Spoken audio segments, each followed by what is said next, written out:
Welcome to the Basic Income Tea. Today the topic is the future of work, and I have some lovely guests with me. I'm going to wait a minute until they turn on their video. Please unmute yourselves and turn on the video. Thank you. And here, Joy has been an activist for basic income for the past 14 years or so. Currently is managing the expedition for basic income, which we'll hear a bit more about. We have Karl, a professor of philosophy at Georgetown University, also lecturing in Qatar. Karl has written like 1 million articles on basic income and is very, very outspoken activist of basic income, has also been involved in BN and several other initiatives of basic income. And finally, we have Margarida, who is a UX designer and is very active in the youth group of UBIE. So we'll hear firsthand experience of how it is to be a young freelancer. Welcome to everyone who has joined through Zoom, to everyone who is watching us live on Facebook, and everyone who is joining us live on YouTube. You're welcome to use the chat function of Zoom, and we'll guide you through the rest of the ways that you can participate. Just remember that this will be actively involving you, so feel free to ask any questions you want to ask through the Q&A or any comments you want to leave through the chat. Now, the topic is the future of work, and I think it's reasonable to start with Margarida because she's the one that has finished university most recently than all us here, and she's already trying her hands out as a freelancer. She studied UX design, which is a promising degree to have, but as we'll hear, this is not as easy as you would expect. So welcome, Margarida. Tell us your story. Hi, hey everyone. Thank you so much for having me. What I would like to give you is my perspective as a young worker and the perspective of my peers as well, and the difficulties we face when we joined the job market in general. I'm 26 years old, and I became an adult in the middle of a very big financial crisis here in my country, in Portugal. And so I always viewed work as a bit of a chaotic thing because I saw my parents' pensions being cut, their paychecks being cut, a lot of austerity measures, just a lot of chaos and a non-stable situation in general. And even though things got a little bit better here in the last 10 years, people's lives still are not as good as they were before. And I believe that our jobs became very unstable.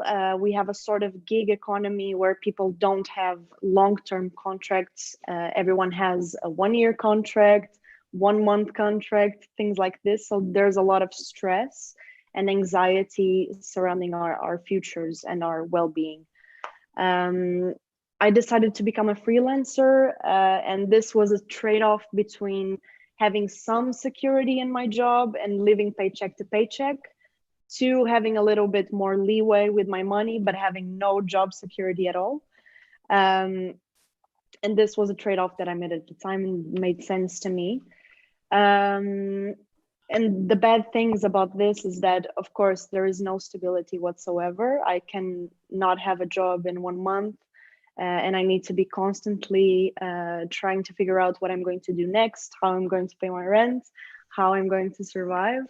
And this is the reality for my friends and my peers around me as well. Even though there are exceptions, unfortunately, this is the norm, at least around me with my friends.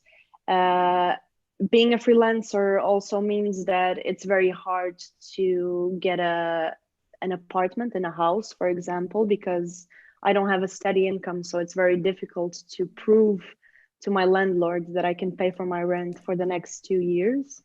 It also makes it very difficult to get loans from a bank, for example, because again, I cannot guarantee that I'll have an income. But there's also a lot of good things that I really love, and they are that I'm free to decide what I'm going to do with my time and when I'm going to work. And also I don't have a commute, so that's a plus as well. And yeah, that's a bit of my perspective. Well, thank you very much for sharing. You mentioned a lot about job security or insecurity. We have a poll on that for our attendees. So Daniel, if you would please start the first poll so we can get some opinions while we hear a bit more. There you go. You should be seeing a poll on your screen. How secure is your job, with 4 different answers. Please select your answers, and then we can comment on your answers. You mentioned a lot about gig economy, and we have a question from the audience already about part-time jobs and whether there will be a switch to part-time jobs. What has been your experience on that, Margarida? I have seen throughout the last 10 years, since the crisis hit here, that employers are very scared to hire someone full-time with a full-time contract, indeterminate contract. And so, yes, part-time jobs have become more common. Jobs where you are a freelancer have become more common because they give the employer the freedom and it doesn't place the responsibility on them. I think UBI would help a lot with this, of course, because part-time jobs, of course, do not guarantee a stable life for people, for most people, at least here around me. And yes, I've seen a big rise in part-time jobs around me in the past, yes. And I think it's the trend for the future as well. Mm-hmm. Let's see the results of the poll. And while we see that, I'd like to mention that unemployment in youth is double than that of the previous generation in the past decade or so. And that's despite having more access to education. So that's quite ironic, isn't it? So we see the results of the poll. Many people, well, we didn't have enough participating, but 34% say that their job will remain stable.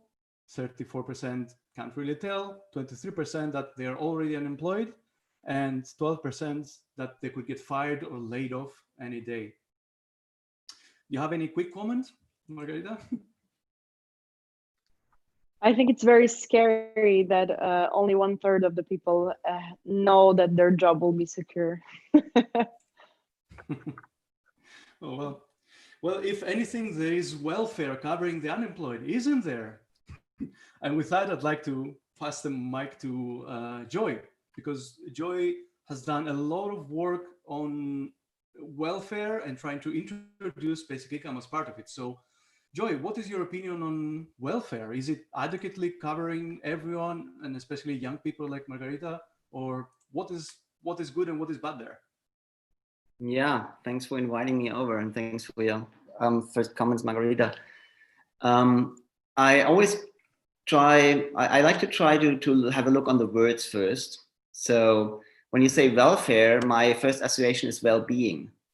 And I don't know how it is in English, but in German, we have on the government level, on the federal level, when we look into the state agencies, we have the Agency for Labor, and then we have the Agency for Social Issues. And then I ask myself, why isn't labor a social issue? So why are social issues only the poor, those in need, those we have to help so they can be on their own feet and have their own job? And like that, with a snap, they are no longer a social whatever.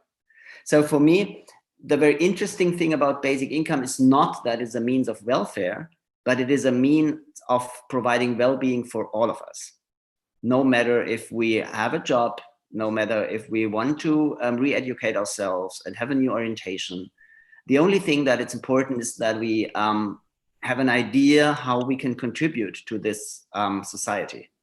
And I'm on purpose saying not contribute to this economy, but how we can contribute on this society, because not everything we do is paying off in a way how we define economy nowadays. But a lot of things, especially a lot of things in the unpaid work sector, in the care work sector, is contributing a lot to our society and to our economy, but it's not measured in euros or not measured in working hours.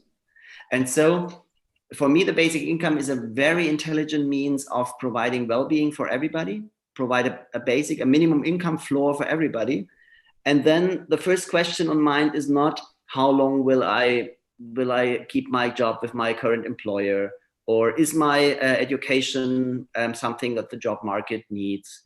Where can I find the next job? Where can I earn money? But the main question is, what does this society need? What does this globe need? Ecology, what does this earth need? And what are my talents and what is my purpose? So, and then the question comes, how can I fulfill my purpose? And perhaps who could employ me and give me money for fulfilling my purpose?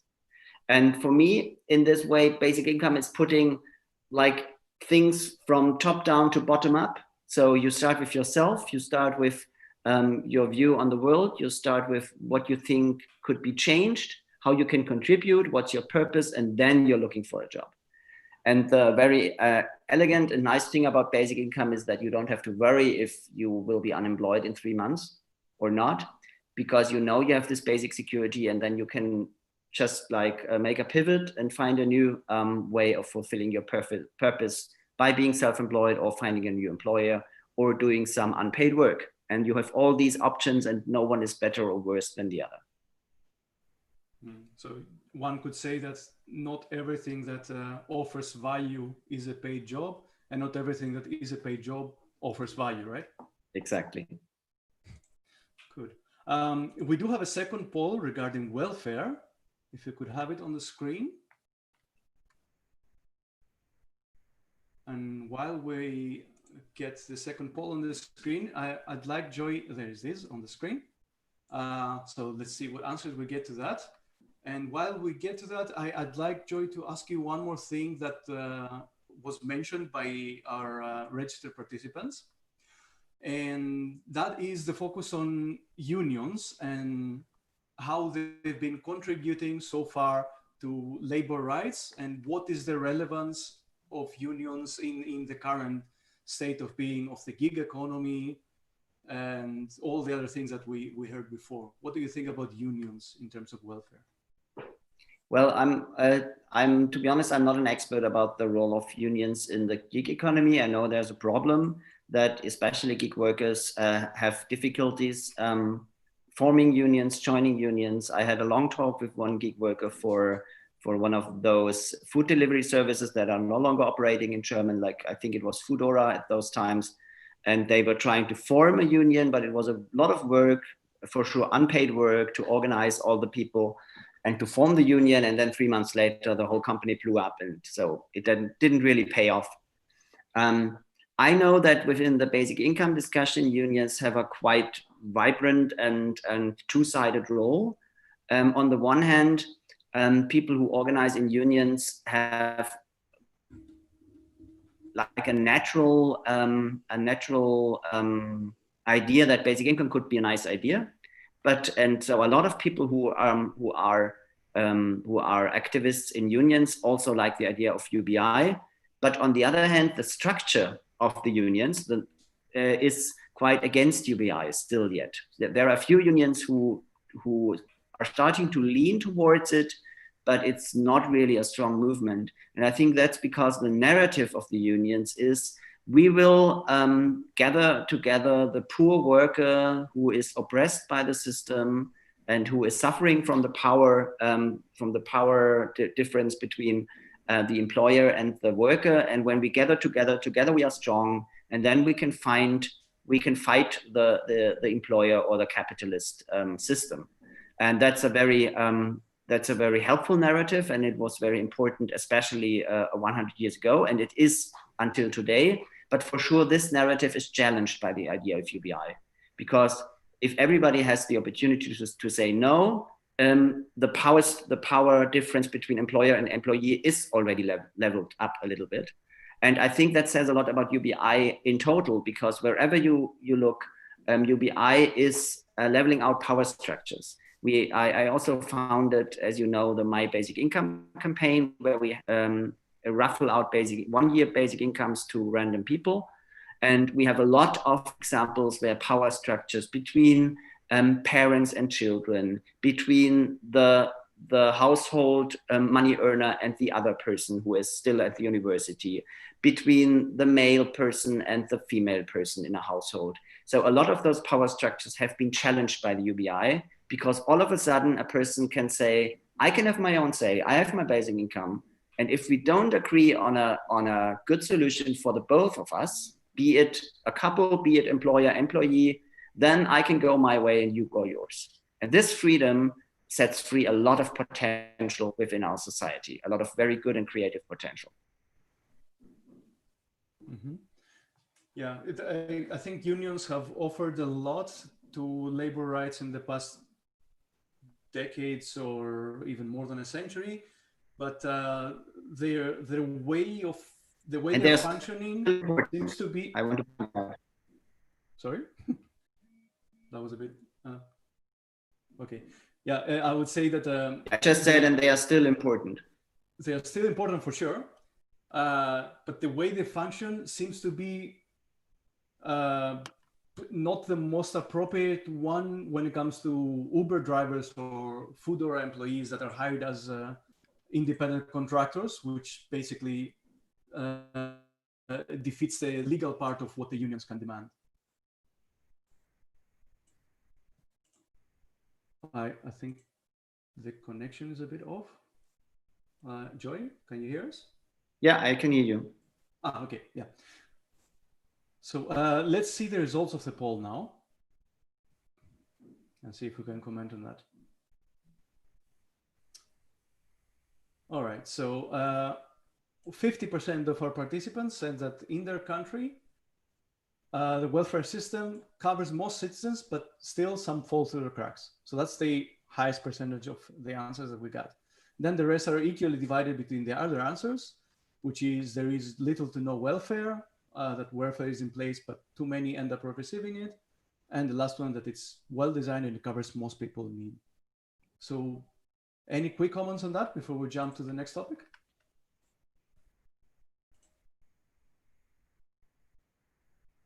By Joy, I mean. Also, by me. Yeah, I think we also will have a look on what changed during Corona. I can just say that during the last months, a lot of stuff changed here in Germany.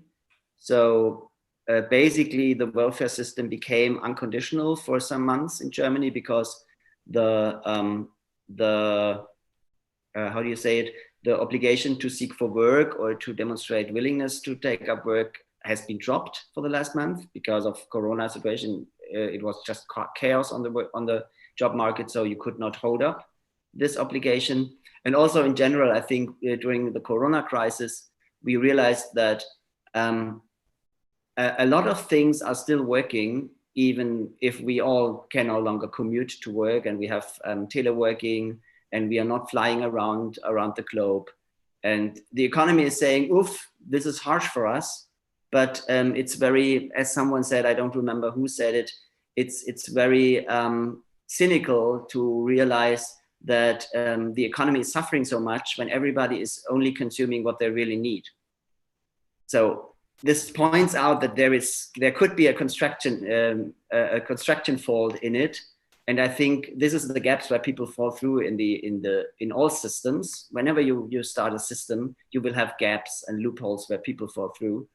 And that's what I like about UBI. It's not a system, it's an idea, it's for everyone. So it's not a selection. And then, especially during the Corona crisis, where other means of welfare have been like instantly put onto the table, and then we help the enterprises, and then, oh, we forgot the small enterprises, and then, oh, we forgot the solo self-employed. Oh, now we have the solo self-employed. We forgot the artists, and now we forgot the sex workers. And then you forgot, and you always forget someone, and you will never have 100% covering all system if you don't cover 100% all and just say everybody is eligible. Yeah, that's a really good point for basic income.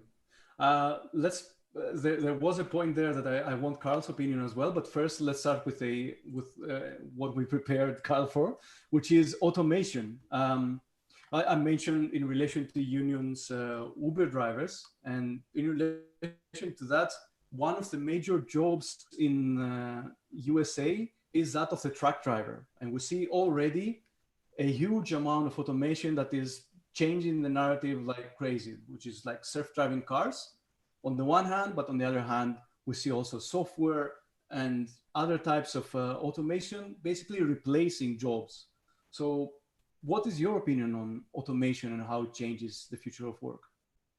Well, what I think is really important is not what might happen in the future, but what is happening now and what has been happening in the past.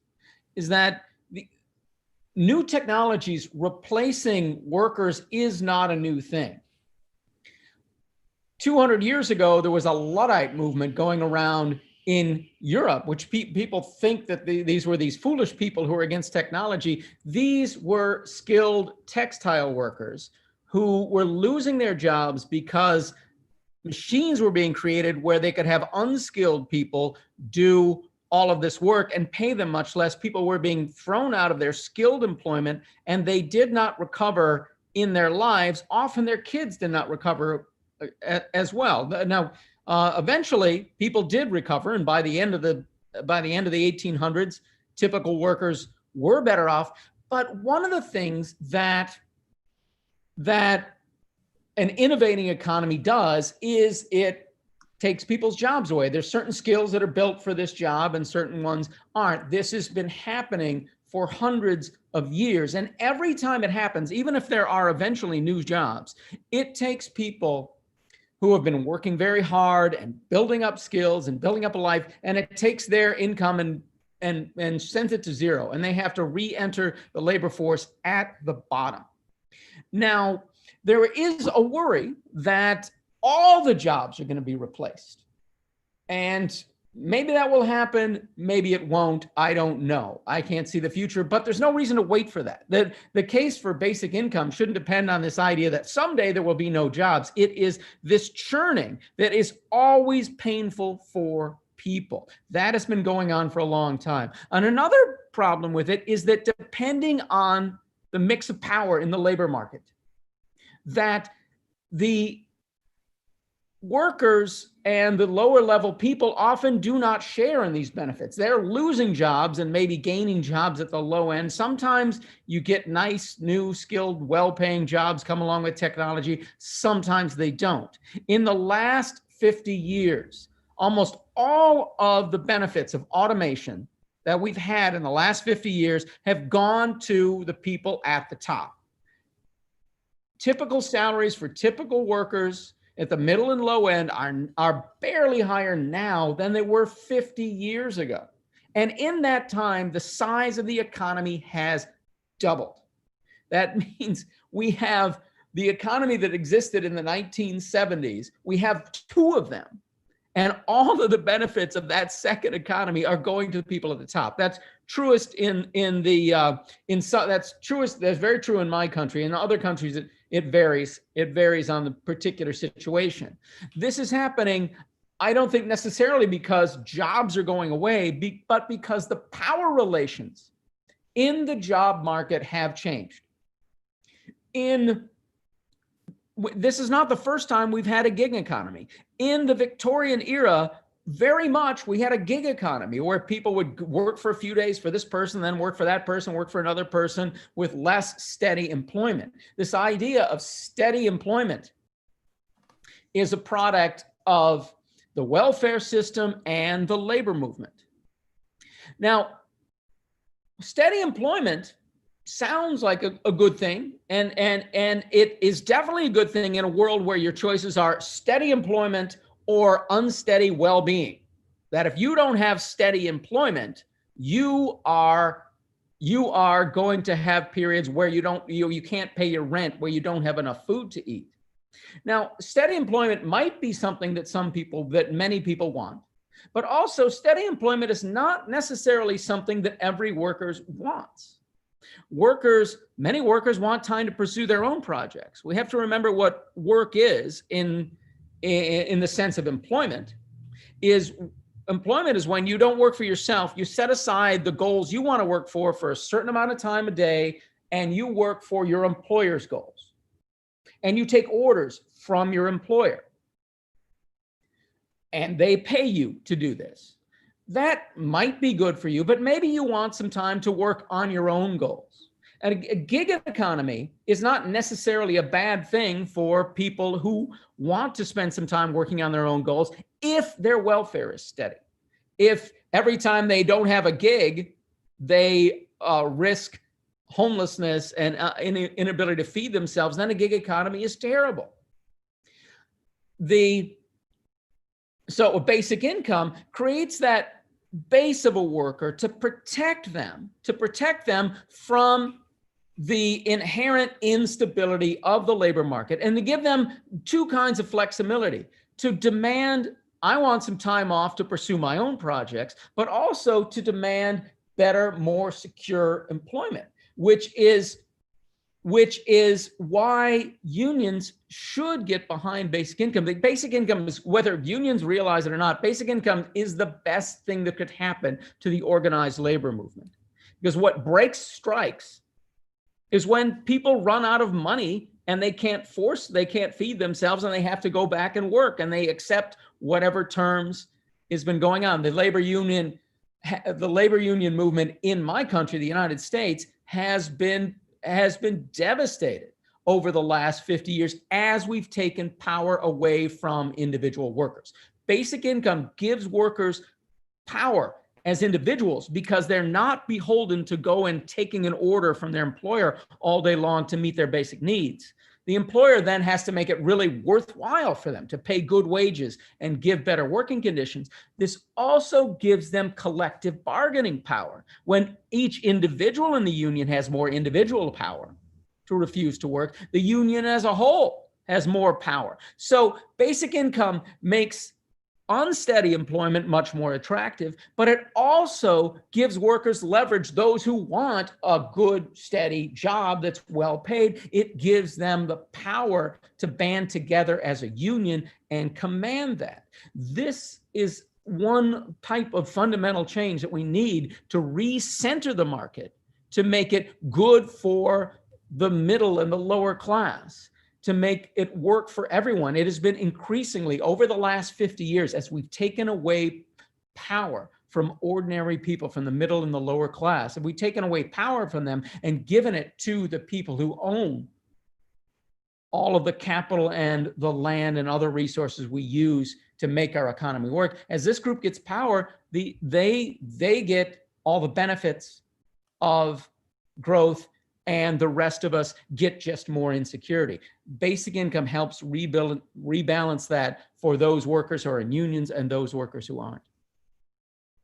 So whether it is for demanding better rights from your employer, or you want to start your own gig, you need a safety net in both cases. And this is basically your argument that basic income provides exactly that for every single person receiving it. Yeah, unions have tended to think about what they can get from being a union. Well, we want the benefits to come from being a worker in a union, and let's see what we get out of that. But you got to look at what goes into the people who are in the union. The people who are in the union need food and shelter, and they need that whether they're on strike or not. It takes a long time to save money and build up a strike fund so that you're ready to do it. But basic income provides that strike fund.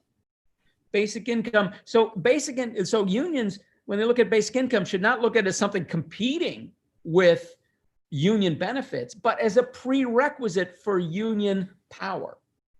which is one of the things that it can really do. And I think if you realize this gives workers individually and collectively more power, there's really no reason for any worker to oppose basic income. Mm-hmm. Let's see how endangered our audience feels they are from automation. We have a third poll, if we can have it on the screen. And this poll has to do with whether your job, whoever you is in the audience, will be replaced by automation. What do you think? And while we're waiting for answers, Karl, it always strikes me as ironic, to say the least, that we created technology in the first place to ease or replace hard labor. And now we've ended up into a position where a significant part of at least hard labor has been automated, and we're complaining that this is taking away jobs. Yeah, so, yeah. Well, this is quite ironic. How do you think this happened? Like, how did we end up from trying to replace jobs as a goal and then complaining that jobs has been replaced as the end result? Well, it's only natural. If you say it's only natural, given the way we've organized the economy, which is that some people own capital and resources that makes money for them. And those are always considered good people for some reason. But then the others are, most of the people of the world are put in this position where they have to get a job to live. And then that makes creating jobs good things and replacing jobs a bad thing, which is just the opposite way to think of it. Spending time putting your goals aside to work for your employer's goals is not inherently a good thing.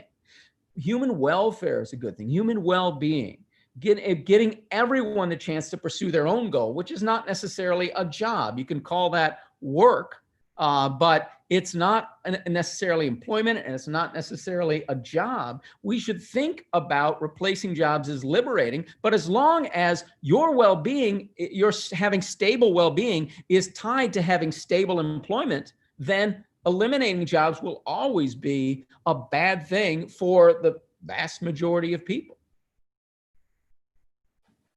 Sounds legit. Let's see how threatened we have people in our audience from automation. The vast majority of our existing audience right now, 70%, believes that their jobs will not be replaced anytime soon. Then 24% believe that parts of the job will be automated, but not the entire job. Nobody seems to have answered that similar jobs are being replaced, but they're not sure. And we have just one person, 8%, that their job will definitely be replaced by software or robots. Yeah, that's interesting. Yes? I think as always, it's not a binary thing, like will a job be replaced or not? Alessandra here in the chat writes, her job is now being a mother, and this job will definitely not be going to be replaced by automation.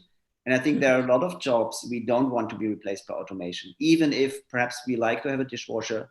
So the dishes that the child uses are cleaned out by automation. So it's not only a job being automated or not, it's also having a non-automated job, but using automation as a tool or as a helper.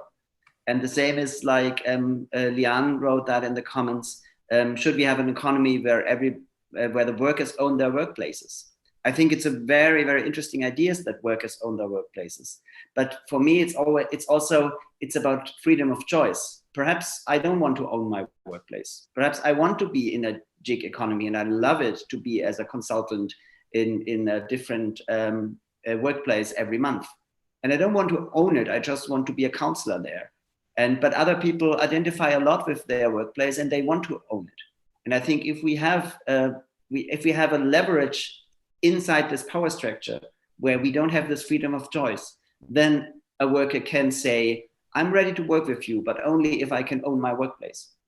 And so we can put the conditions. So unconditionality in the basic income gives us the power to put conditions on our working conditions. So raise conditions and say, I'm only ready to do that if, and put all the ifs away from the welfare to the economy and as a freedom of choice. Yeah, I'm very interested in this question about workers owning their own workplace too.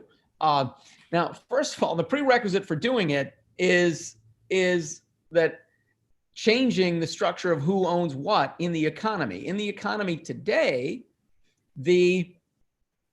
virtually all of the resources and all of the capital is owned by a very small amount of people. You're gonna have to tax some of this and redistribute to others in order to make it possible for workers to own their own resources. That one way to do that is through basic income. You tax the people who own stuff, and you give that to everyone in the form of basic income. Some people might decide to use that basic income to buy capital and resources and own their own workplaces. Now, there are also good and bad ways to do worker ownership of factories. That a worker ownership of the workplace can be oppressive in its own way if people have no other choice but to join it. Suppose we don't have basic income, but we revise the workplace so everything's a worker cooperative, and it's run on a democratic basis. But you find that most of the workers are the office employees, and the workers who are janitors, and the workers who are say that they have on-site childcare workers, that these workers are in a minority and they're considered lesser skilled and less important, but they have to work here because there is no basic income, and they have to work at this worker's own place, and they give most of the benefits to these better workers.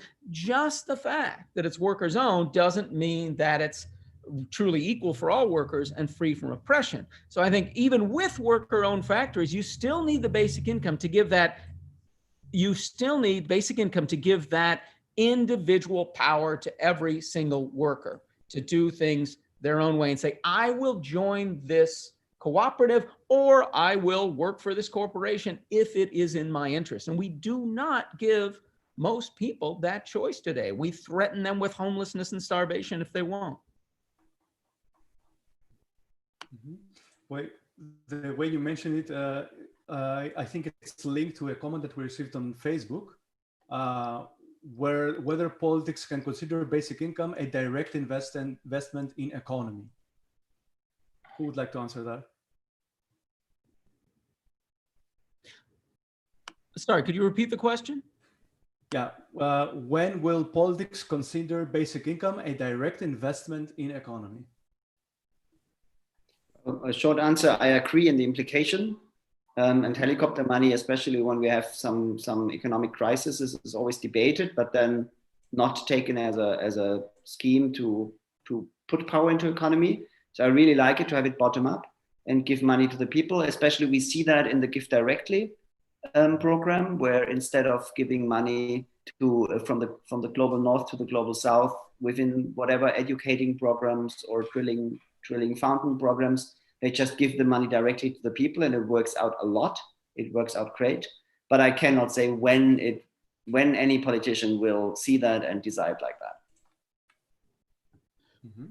Well, we need to change the democratic system to make it more truly democratic. Right now, even though everybody gets one vote, the power of money in politics and the power of prestige and being in the upper echelons is so strong that very often our political system looks at the economy from the perspective of people at or near the top, and tries to sell everyone else on looking at it the same way, that what's good for them is really ultimately good for you. We need more true democracy, which is not something that I work on, but I think it is just as important as the things that I do work on. Margarida, let's get back to you, because we started with your story, and I'd like you now to basically take the floor and say, if you had basic income, what would have been different in your path as a freelancer, in your education, in your life in general? I think having a basic income and investing in the well-being of people and freeing people brings humanity forward. I think we often focus so much on these GDP numbers, unemployment numbers, and often the well-being of people is ignored. And like Karl said, and Joy as well, if you have people not focus on their survival and focus instead on what they can give to society, how they can improve the world, and how they can use their skills to put their skills to work and work on something that actually improves the well-being of everyone. That's a very positive outcome in my eyes. And on a more personal level, it would free me and a lot of my peers of a lot of anxiety and a lot of uncertainty. And it would allow us to focus on our work, our skills, and doing the best that we can. Well, this is also related to what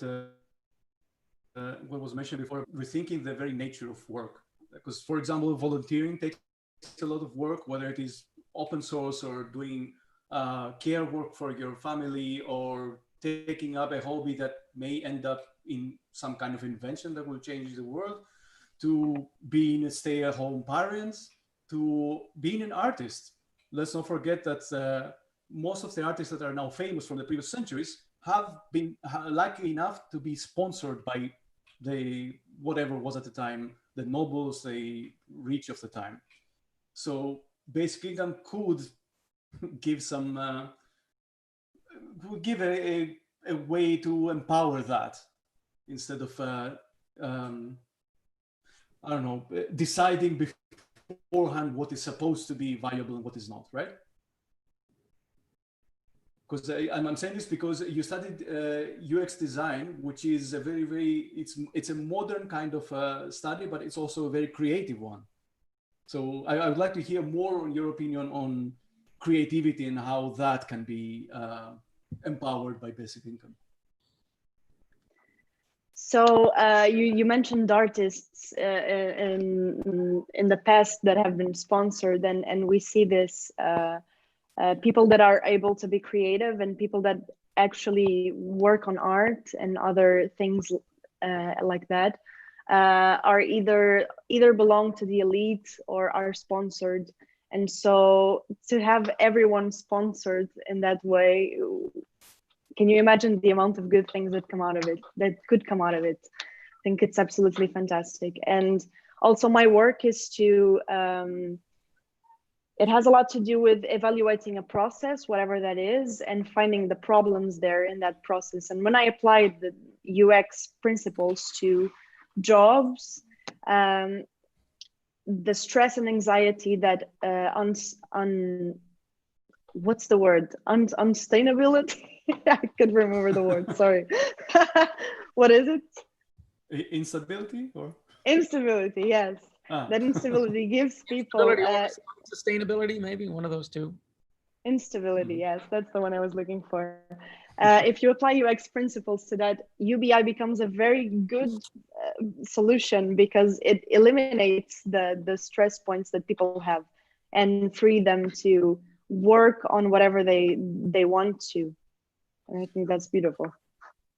There you go. Design thinking for basic income. That's a great. We received a very interesting question in the comments, and I will read it aloud. It's from Leanne Gale. Are panelists supporting a livable basic income or a basic income that is a floor? And if you just support a floor type UBI, how should people who are doing unpaid care work, for example, get enough money to have their basic needs met? So basic income as a livable floor. That. Who would like to comment on that? Maybe Joy or Karl? I don't really understand. Maybe we can get her to clarify. I don't understand the question. I mean, basic income is always a floor. The question is whether no matter how high you make it, it's the lowest possible. In that sense, it's always a floor. The question is it high enough to be livable? And of course, I think the floor income, the lowest possible income in the country should absolutely be high enough that unpaid care workers should be able to live off it, of course, and their children as well, or whoever they're caring for. Yeah. So the real question is, how high should it be? Joy, your comments on that? How high should a basic income be to justify, to be able to cover unpaid care work or art, like we mentioned before, or parenting? Yeah, it's the same here for me. A floor that breaks is not a viable floor. So it should cover your basic needs and living in dignity, and that means not only having enough food to eat and a shelter, but also taking part in society. So that's where the definition of the BN network stands, and I go with this definition. Yeah. So the question of how high is quite an important one that keeps basic income supporters actually in dispute with one another. I think we also, yeah. I think the question why I used to like to use the image of a floor is that that touches the other question of, does a basic income have to be paid out in cash, or can it be somehow be mixed up with the taxes you have to pay? And when you call it a basic income floor, then it's clear that it's a floor and no one may fall beneath it, but it does not in a technical way need to be cashed out at the first of every month. So you could also use a negative income tax as a means of basic income. But I think that's more a technical discussion, why I like to have this image of a floor that is secured for everybody. Well, a negative income tax is another way of creating a floor to income, but it's not a basic income. Basic income is an income given for everyone, which creates a floor by doing it that way. Negative income tax creates a floor by giving it only to people whose income otherwise goes down. But it's not a basic income, but it does something similar to what basic income does.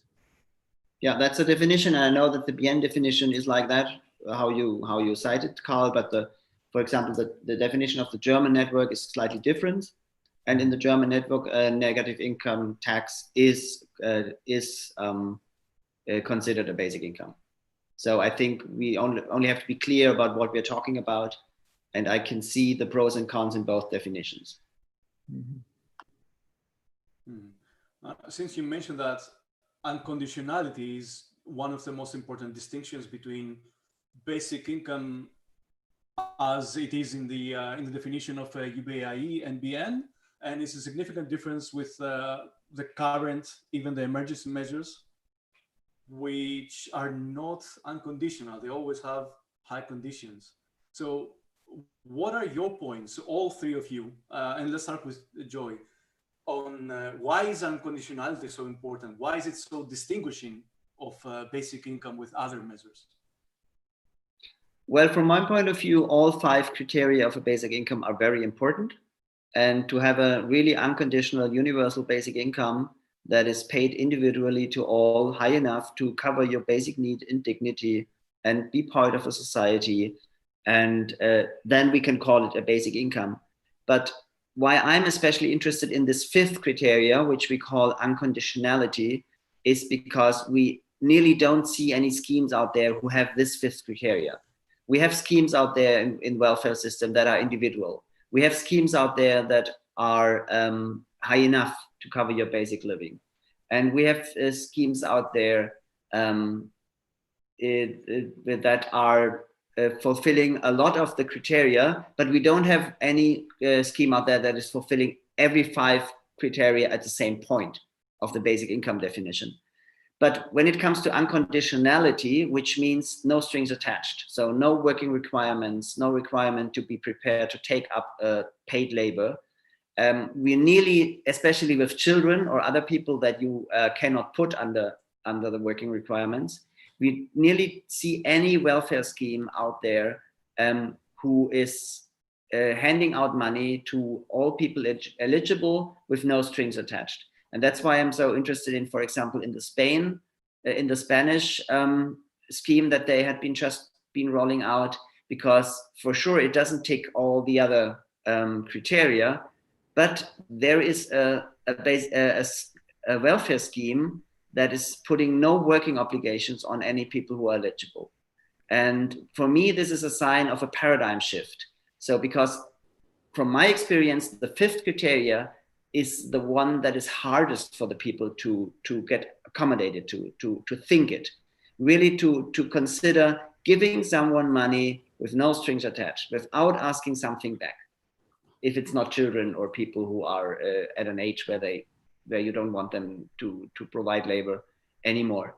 And the more we see schemes that are unconditional in the sense that they do not put any working requirements on the people who get the money, I think the closer we come to the point in time where we will have a full UBI which fulfills all 5 criteria of an universal basic income. Mm-hmm. I have a couple of more questions from the audience, but first I'd like to hear your opinions as well. Karl first and Margarita second, on unconditionality and why that is important for you. Why is unconditionality important for me? Mm-hmm. Because there's really only 2 choices. There is unconditional benefits for everyone, or you're going to let the more privileged people judge the less privileged people and decide who deserves to have enough to meet their most basic needs. Privileged people are very good at telling themselves that they can ask more and more from the less privileged people, and they can hold all sorts of horrible conditions over them, the threat of poverty, the threat of homelessness, that it's okay for them to hold these threats over the lower, the less privileged people. Now, people have this hope that, well, what if we all do it together? It's not the privileged people is deciding, it's all of us. Well, that is a fantasy. It is a fantasy to think that everyone makes the decision. There is no such thing as unanimous agreement. People always disagree about what's reasonable and what isn't. You have to have a democracy, and it ends up being, or at the best, you're going to have a democracy. And even if you have a perfect democracy, it's going to be 51%. And very often, it's going to be the 51% who are the relatively more privileged. People have always had this fear of the masses of the poor. Since ancient Greece, they've had this fear that the masses of the poor will take power in democracy and just take from the rich. And it's never happened under a democracy. Democracies have tended to be dominated by the more privileged people. And so they have only moved so much more, they're only so much more progressive than the earlier monarchies towards really sharing with the poor, because very often they will not concede power to them. Giving a universal basic income to everyone so they are not subject to other people's government is a check on our democracy, to say that the democracy can't hold these conditions over what people can have to survive. It gives them the power to say, okay, you're saying I got to do this and that and the other thing to work, but I'm just going to live off my basic income because I don't like the decisions that you're making. That puts a check in the hands of the least advantaged people, both individually and collectively as part of a labor movement. And because of this, it needs to be universal. It's really the ultimate check in government. I think the last comment in the chat is very related to that. That is by Gabriela, and says that yes, the conditionality is the most powerful element because it forces people to see people as an end in themselves and not as means to improve the economy. It's a very powerful comment there. I totally agree. Yeah. Margarita, why is unconditionality important to you? Unconditionality is very important to me because I don't believe in a system that is very paternalistic, like the welfare systems we currently have, and that tell people what is best for them. People know what's best for them, and often when we have this paternalistic view and this paternalistic way of doing things, we neglect, we only have our experience, right? So we can only say what's best for others based on what we know. And I believe that people know best for themselves, and that we should leave those decisions for each individual. Mm-hmm. Yeah, so the current welfare system works very similar to foreign aid to developing countries. It's Yeah. basically, I've done well for myself, regardless of how I managed to do that. So I deserve, I'm entitled to tell you how you're supposed to live your life. And I will customize the welfare system so that I will direct it to the direction that I feel you should be taking because I'm better than you in some way. That's Exactly. why. And I think it's very naive to believe that one solution will fit everyone, because it won't. Mhm. We have 5 minutes before we finish, and there is a very important comment from the pre-registered participants. From like half of them mentioned something that can be maybe summed up in basic income in relation to the growth-based economy that we have right now, and how unsustainable that is environmentally and even socially, and how basic income could lead to an economy that is not so hard on into growth and into constant consumption and production and sustainable production of everything. So I would like an opinion of all three of you on that, on how basic income could lead to a new paradigm of economy that is not so based on growth. Maybe Karl, we can begin with you. Okay, well, we definitely have to stop and reverse. Elizabeth, we have to stop and reverse. We have to stop and reverse the growth in resource use. What we take from the earth has to equal what we give back to it, or we're going to eventually kill ourselves. Now, there are some rare exceptions to that, some mineral that you'll maybe never need again. But we have to stop and reduce that. Basic income does one good and one bad thing for that. One good is it means that you don't have to constantly work in order to prove that you deserve to survive. And so it makes it possible for us to get by with less. However, it is giving you money, which you can use for consumption. So in that sense, you could be using that to consume more wasteful things. So it is not inherently connected to it. But I think if we are going to take seriously that we need to less deplete our resources, we've got to less demand that every single individual is going to be working in ways that are so wasteful. But of course, we'll need many more direct policies about it as well. Mm-hmm. So yeah, basic income is not a panacea, but it can at least help us have the freedom of choices to, as capitalism has as a premise, to vote with our money on what we want produced or developed. Joy, what do you think about growth or degrowth and basic income? Yeah, I think as long as basic income is also a means, not only a means of providing more freedom of choice for everybody, but also a means of distributing wealth more equally, then at that point, we no longer lead this growth paradigm that we are under at the moment. Because I think the thought is perhaps a little bit big for the last 2 minutes, but just to say it in one sentence, if we want the rich to get richer every year, and we don't want the other people to get poorer every year, but stay the same, then we need growth. And only if we want all the people improving equally, then we don't need growth. So I think basic income can be one part of the puzzle, but it's not solving all problems in our economy and ecology. We also need some consensus about how we want to treat this earth, how we want to treat this globe, and how we want to distribute wealth. And basic income is only one piece of the puzzle there. Mm-hmm. Yes, yeah, it can't be more than one piece of the puzzle. Thinking of basic income as a panacea is always a mistake. Yeah. Margarida, your point on sustainability or growth and basic income. I think this obsession with constant growth is obviously not sustainable, because we live in a closed environment, which has limited resources, of course, and there's only so much you can grow.